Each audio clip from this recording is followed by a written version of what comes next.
Hey guys, so last week we talked about being a miracle in somebody's life. We talked about the miracles of Jesus and how they point to something greater, how they point to God, and it's about God. It's not about getting fed in some miraculous way, or getting healed, or getting raised from the dead, or whatever it is.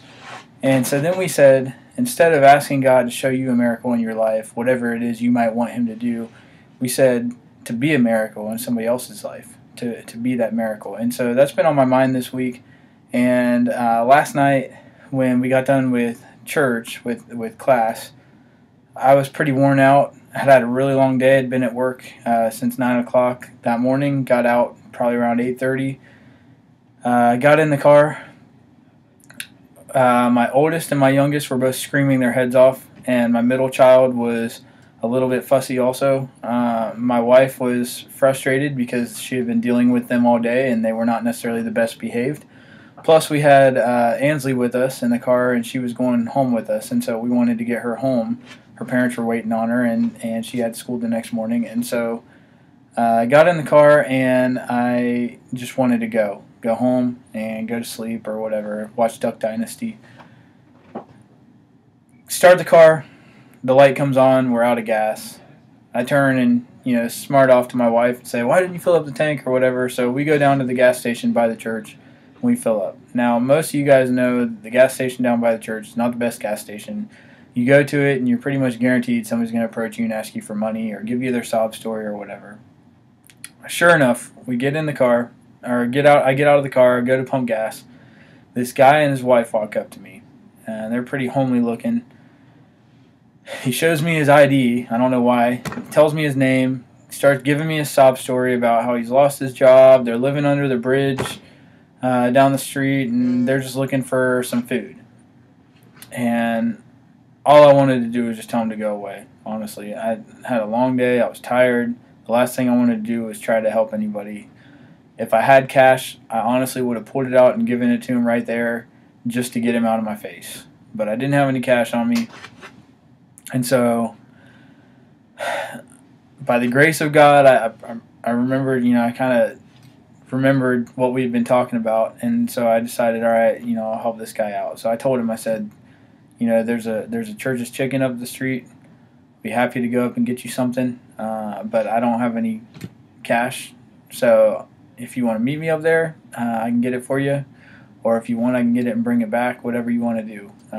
We don't have any room in the car, or else I'd drive you myself. But he said, if you can bring it back to me, that'd be great. So we got in the car. I told Megan.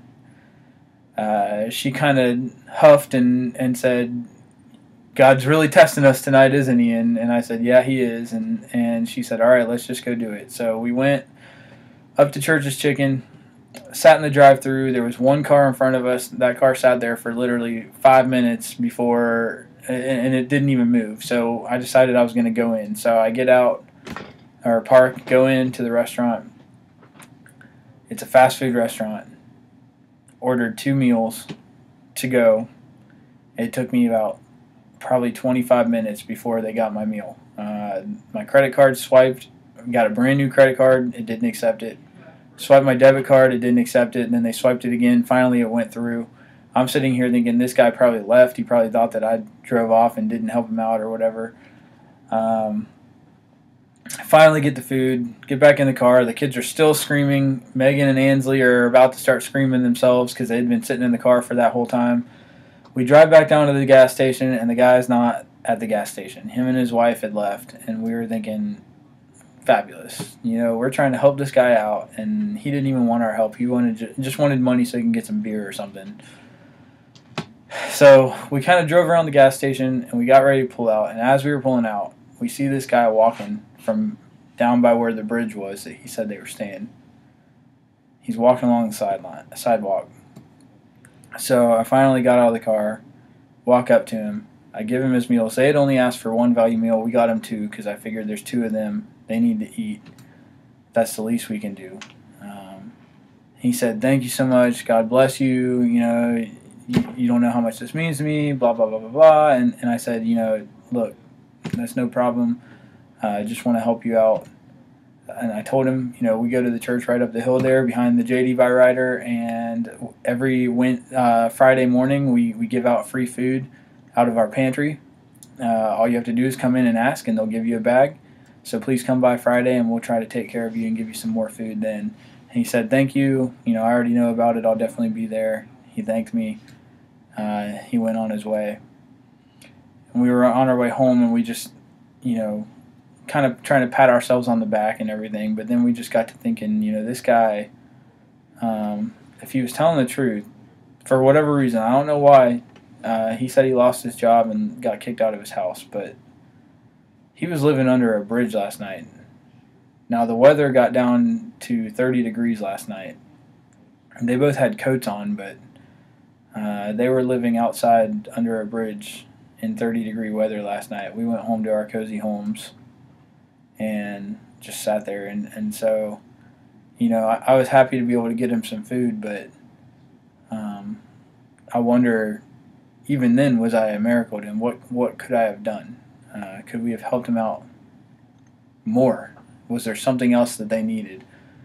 And so I don't really have a fairy tale ending. It's not like we went back and got him and took him to our house or anything. But I share that story with you to let you know that sometimes when you're looking for God to work in your life, like we talked about last week, when you're you're asking God to reveal Himself to you, He waits till you're at your worst, and then He challenges you. And I encourage you guys to accept the challenge. You might be having a bad day. You might be grumpy. You might want to just get home and get away from the world for a while. But God might have something else in store for you. He might want you to do something else. And so, guys, look for the miracle. How can you be a miracle? I'm asking you to share with me on our Facebook page or individually or whatever. How can you be a miracle in somebody's life this week? What can you do? Who needs your help? How can you help them? I hope that we were able to help that guy. Jesus says that that when Judgment Day comes, He's going to turn to the people on His right, the sheep, and He's going to say, "Come with me, because I was hungry and you gave me something to eat. I was thirsty and you gave me something to drink. I needed clothes and you clothed me." And you know, he says all this stuff, and He expects that from us. It doesn't matter our mood. It doesn't matter if we have screaming kids in the back seat or if we're screaming ourselves or whatever. He expects us to meet the needs of others. And so my encouragement to you is to do that, to look for the needs and then look to meet them.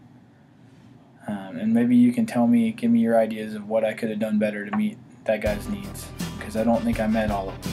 I think that there's still some needs there that maybe I could have done to meet them. So why don't you share with me, and hopefully we can do this together. Thanks, guys.